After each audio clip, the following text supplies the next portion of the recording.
Bro, I remember my older brothers and cousin. They would literally like when you go there, and if you were to go down the stairs at nighttime to go get something to drink, they'll be at the top of the steps talking about. Yeah, watch your back. Man, I would run so fast through the upstairs and get that drink real quick to the point I'm leaving the drink. I'm like, I don't even want it no more. So, yo, what's going on? I'm Quadir. And I'm Jay. And today is the first episode of hopefully many. This is your first time being on I don't want to call this a podcast because I feel like you got to be consistent with that like every week. Right. But we're going to try to be consistent. But I feel like this is more like just a conversation, a simple conversation. Right. All right, let's get it. All right, so real quick, why haven't you been on a podcast yet? Just for people, because I feel like everybody's been on some type of podcast. You just haven't had the opportunity, or you just don't want to. Never been in those creative spaces. I mean, my friends, we always thought we were the funniest guys in the world, and we always said we would create a podcast, and never created one. You know, it's funny. I get people to ask me all the time. They be like, "Yo, Quadir, I want to do a podcast. I want to do a podcast," and I tell them like, a podcast is a lot. You know, like you have this initial thought where you want to sit down and be recorded, but it's like, who's going to record it? Right. Who's going to buy the camera? Who's going to edit the footage? And even if you're just using your iPhone, which is probably the best way to get into podcasting, just set your phone up and just get some wireless mics. You still got to be consistently linking up and meeting with people, So that's why I always tell people, if you want to do a podcast, be ready to work, because it's actually work. And the work is not the job, it's the effort to do the job. Right. Because I tell people all the time, if you're looking for money in podcasting, you won't see it. Yeah.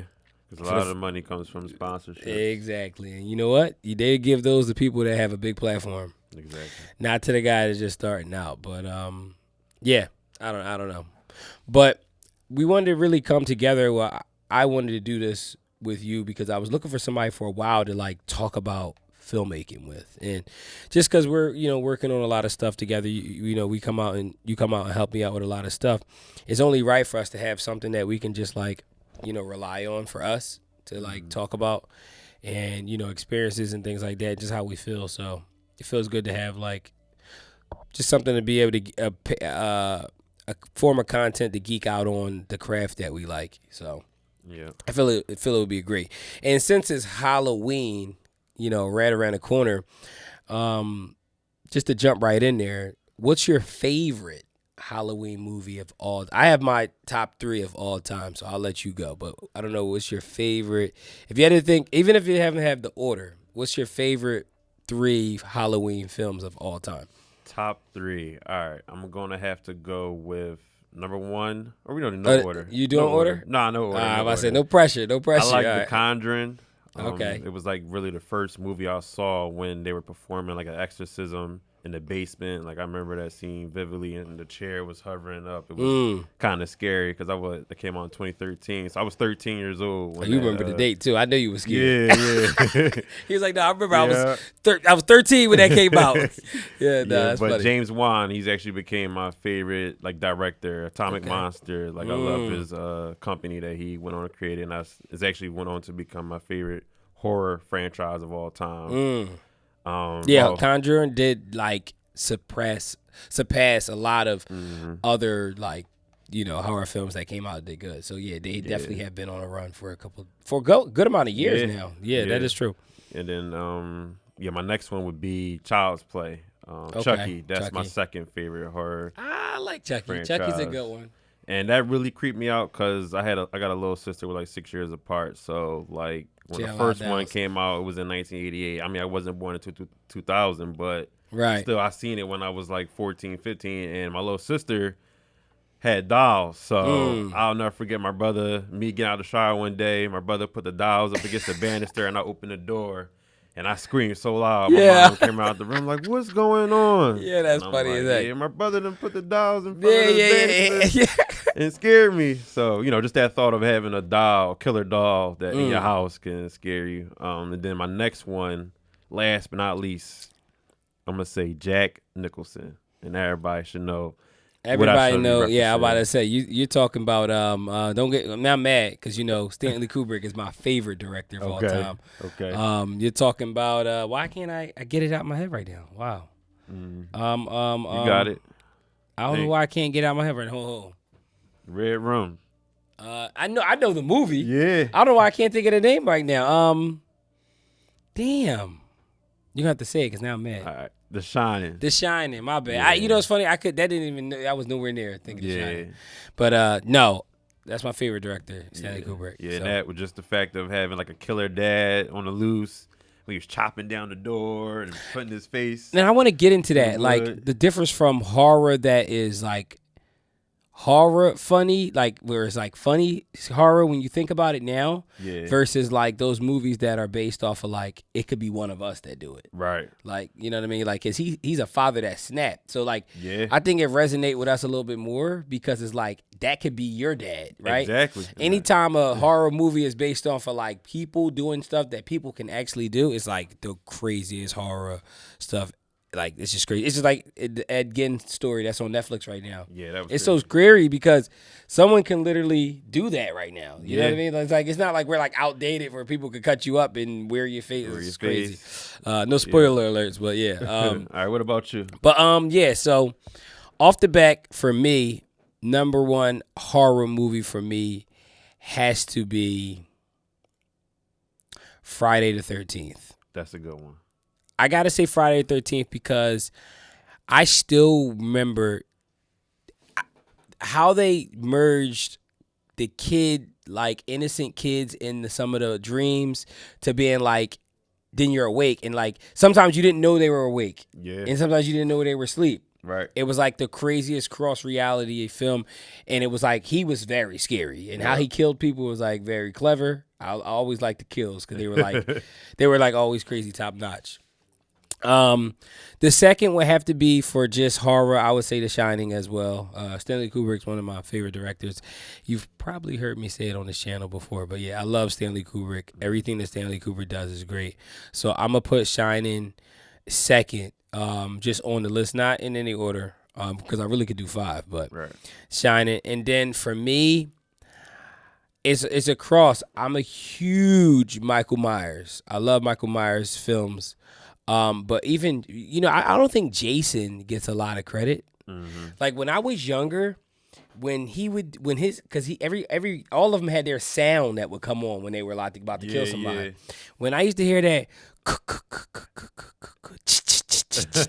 bro, as a kid, bro, I remember my older brothers and cousin. They would literally like when you go there, and if you were to go down the stairs at nighttime to go get something to drink, they'll be at the top of the steps talking about. Watch your back, man. I would run so fast through the upstairs and get that drink real quick to the point I'm leaving the drink. I'm like, I don't even want it no more. So just to be able to like that, like those movies that you can vividly, I know where I was at when I watched those movies. Mm-hmm. It's like those are the movies that really like. Yeah, like I knew I was scared back then, you know. And then, like I said, like even the Chucky, like I remember watching Chucky. My favorite movie was The Bride of Chucky. Yeah, when he got the wife, when he did it, I still remember. I laid, like bro, that shit was crazy. So, great time. I love the Halloween genre in film. I like film has holidays as well, right?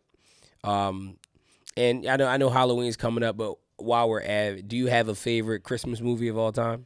Like since Christmas is coming up next, or Thanksgiving? Polar movie? Express. I was a big Disney kid, so that will always come on. So, I remember when that came out. Yeah. Polar Express. It was like a big thing because like the animation was like so great at that time. Yeah. It's funny. I recently watched it a couple months ago with my kids, and I was like, yeah, the animation sucks, but at the time. It was like the best. You get what I'm saying? Yeah, like you could just see like the imperfections in it now because of the TVs we have. But Polar Express, great Christmas movie. I'm gonna have to go with Home Alone. Okay. But I gotta go with Home Alone in New York. Yeah. Home Alone 2, Lost in New York. Man, favorite film of all time. I love the music. Christmas is my favorite holiday of all. Like I still love Christmas just because of that time capsule of movies. Yeah. But like that movie, man, I could watch that all the time, man. Like that. Yeah. I can watch it all the time. But Yeah, holidays is coming up. I can't wait to be at a couple Halloween parties and stuff like that. That's gonna be fun. You have any Halloween plans? My cousin is throwing a Halloween party. She rudely invited me. She just texted me, says you're coming. Wear a costume, and I said I didn't agree to that. Yeah, So yeah, yeah. You know, it's funny. I'm going to one. I'm taking pictures there, but I already have like the Dickie jumpsuit. So oh I yeah, have a Michael Myers glare. yeah. So I'm You probably just gonna said wear that. yeah. Okay, so speaking on movies, do you have a favorite movie that came out this year? Uh, Favorite movie that came out this year. I might have to go Sinners. Yeah, Center. I got to give Ryan Coogler his props on that. He did a real good job Yeah. showing that film on IMAX cameras. Yeah, it was awesome. You know, it's funny. Like, I like that he also told the story in different formats. Yeah. So you had the IMAX, then you had the anamorphic. I think some stuff was anamorphic. I can't remember everything he went through, but he went through all like a different type of formats. I could tell they used a lot of different lenses for certain shots. Yeah. I like it. I like it more the second time I watched it. Because I did grow up in when they dropped the movie called from I think Dusk Till Dawn. It was like the same. Let me make sure that's right. But I think that's with Quentin Tarantino and George Clooney. But it's the same kind of concept where they went into a bar, and then at nighttime the bar turned out to be a bunch of vampires or whatever in the bar and tried to kill them, and they had to fight their way out. So like this was Sinners. Sinners was a different way, basically like more of like a black version of that. But not to like take that anything from him, because honestly, it's a different story. Yeah. And it was shot different. It's like I like that it was shot in today's quality and how we look at things now. Right. So it's like some people will be like, "Oh, it's the same movie as before." It's like, okay, yeah, like the storyline is somewhat there, but I do think that some people are lazy when they take an idea where he that might have been the soil for it, but he grew it into something like, okay, now I'm excited for 20 years, 30 years from now, what is the next person going to do? Because he's like, he looked at it from a different perspective. But yeah, you like Sinners. So What about you? I'm gonna be honest. I like Magazine Dreams by Jonathan Majors. I think acting wise, he did the best for me this year. And I watched quite a few movies this year because like nowadays it's like I don't like Netflix. I don't like it has to be a movie to get me to go to the theater for me to like care about it. Like that last movie I really enjoyed was like, I don't know what came out first, Nope or Oppenheimer, but I think Oppenheimer came out after. Yeah. Oppenheimer was like the last true movie experience I had. Then Sinners gave me that quality of film.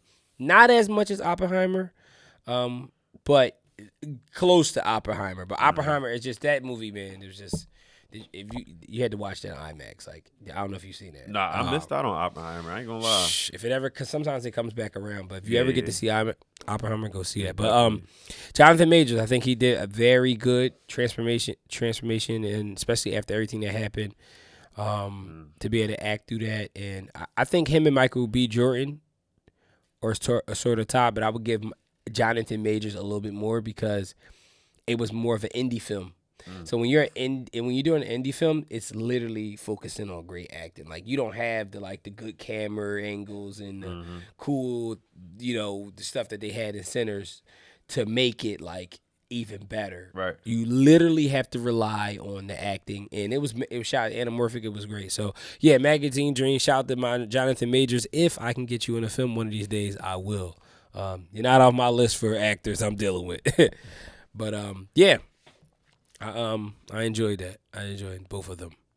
Let me ask you, what do you think about the current state of cameras? Like, you got the whole Canon, Sony, Nikon. Like, do you think they're doing enough with these cameras that they're putting out today? I think for consumer cameras, we're at our max. Now like Canon dropped the C50. It has open gate. So what open gate is basically, it's like truly the full sensor. So all cameras have sensors in it, right? Mm-hmm. You were just trying to clean your sensor earlier, had some dirt in it. But all cameras have sensors, and they'll say like full frame. You've seen that full frame, 30, a Super 35. Then you got Micro Four Third, like really small sensors. But regardless of those, they don't. When you record, you never still get the full size of the sensor. Right. So apparently, Open Gate, if I'm not mistaken, is like literally the full sensor in the camera. So Canon dropped that. I mean, yeah, it's cool to have it, but it's like I'm one of the people that realized early, because I was on the chase of gear, that gear's not gonna matter if you don't put a storyline or good ideas in front of it. Right. But I think technology wise for consumers is at its max. We're even seeing IMAX cameras being used every day now in films. It's like they're giving everybody access to IMAX. Then you got Apple using iPhones to shoot movies. Like, exactly. crazy. And I can get a whole rant about Apple. I fucking hate Apple. I hate people that market Apple like a camera. I hate that Apple markets their phone like a camera. That's what I mean. They market the camera first. Right. They used to be the technology person where we're trying to further communication, how people listen to music, how people do their work on computers. Like, they were innovators when it come to what's next. Now it's like, I'm going to put another camera on there. Like the Pro. Yeah, next year it'll be 4 cameras on there. One will shoot 4D, the other one will shoot 3D, these will shoot 8K. It's like, I bought a camera to call, to communicate, to use social media. I didn't buy I bought my phone for that. I didn't buy my phone for to be the next filmmaker. I think anybody that wants to do filmmaking is probably going to get a camera eventually. And for me, I think 90% of people buy phones to communicate. You got to think about it, because we think of our generation, younger people, and then filmmakers. But your mom, your aunt, your uncle, your cousin, everybody don't do social media and shoot music videos. So why do they need those specs? They don't need a camera that shoots 12K. Yeah.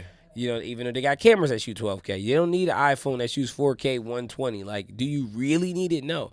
So I think Apple has like completely said, you know what? We're just going to give the best camera because everybody cares about social media in their eyes. So, I just think I fucking hate the fact that they just market a camera. Right.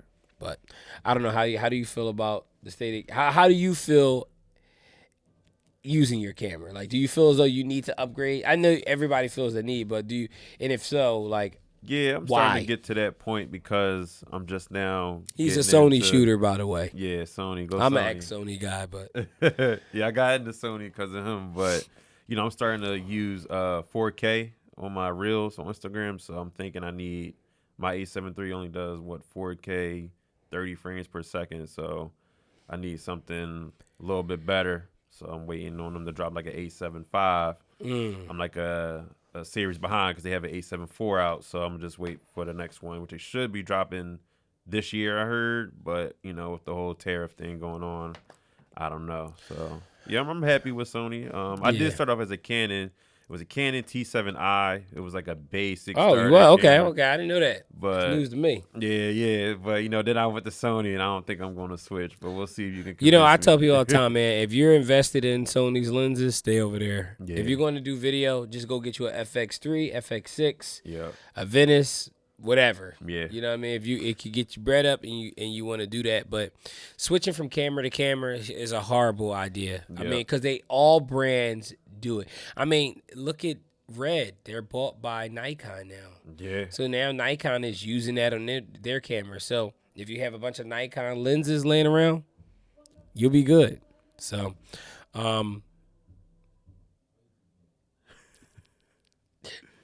while we're recording this, they're recording music in the other room. So if you guys hear, I'm gonna drown all audio so no one will be able to hear it. But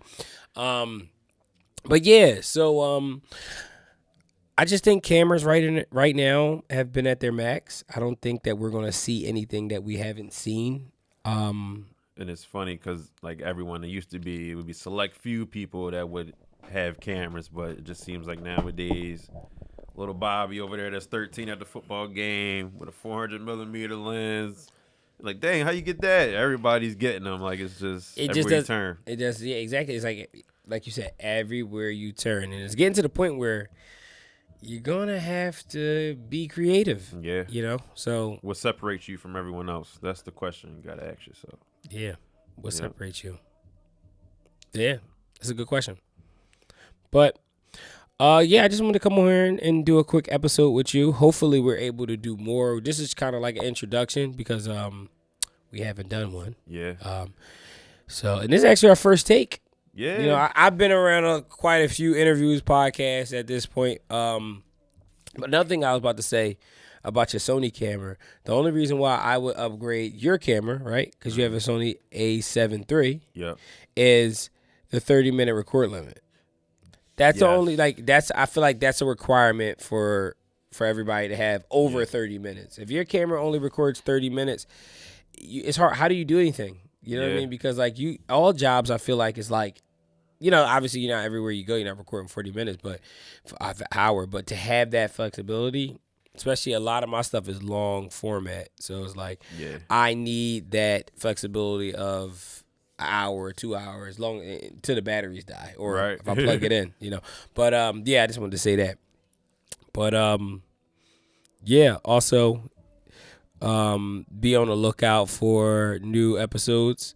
He will be helping me. So if you see me just talking to the camera, opposed to trying to vlog nowadays, it's because he's doing the behind the scenes footage for all the YouTube stuff that we're trying to do. I'm trying to do. He's going to help me out with. And hopefully if we can work him up to getting his own YouTube channel sometime in the future. But I got to grow mine first so then I can help. YouTubers do. We just segue all the crowd to them so they blow up quicker. So, but so I just want, thank you for coming on. And I hope this was, a good first experience, especially talking to people. Definitely. Sometimes it's weird talking to people because you're like, I don't know what I'm going to say. But, so make sure you guys check out the new episodes that come out, and hopefully we keep it consistent. Like I said, we treat this like a podcast, so we might go MIA until some crazy filmmaking news pop up, But I don't know if you have anything else you want to say. No, thank you for having me. First time, first take. It was good. I was a little nervous at first, but as we go on, we continue to shoot, I'll loosen up. Exactly. We'll figure it out. Hopefully have some guests or something like that. Yeah. I don't know. But make sure you guys like, subscribe, comment. Make sure you hit the bell. I'm grateful to see all you guys here, whoever's watching this. Hopefully we get some people to watch it. If any of this resonated with you, if you have any movies that you like, drop a comment. I want to see you guys' top 3 movies. Please drop a comment. Let's start a conversation. Let's get it going. Halloween is around the corner. So if I don't see you, stay safe, because you never know. It might not be Michael Myers under there. It might be the real Michael Myers. If they follow you home, I think that's time to call the police. Yep. It's not the whole. Real quick before we go, did you see the video of somebody's Ring camera where the 3 kids was lined up outside? Nah. So these 3 kids, I don't know if they were kids or adults, they rang the doorbell of somebody's house and they stood in a line like this was what's the movie when they kill people? Purge. And they would stand outside the lady's door, and they would stand there and stare at the door like this. And they wouldn't move, and the lady would thought it was a joke at first, so she's talking through the Ring camera, saying, whatever. And then the guy walks up and tries to, get in through the door and, really was trying to fight to get on this craziest thing. But, yeah, you got to stay safe out here. See, that's how you get hurt, though. Yeah. You're going too far. You want to make a joke, and then, I don't know. It seems like they was trying to really do something, so I don't know. But make sure you guys, like I said, like, subscribe, comment, and if this is something that you want to see more, hit the bell button so you can get notified when we drop these. And I'll see you guys on the next episode. Yep. See you on the next episode. Peace.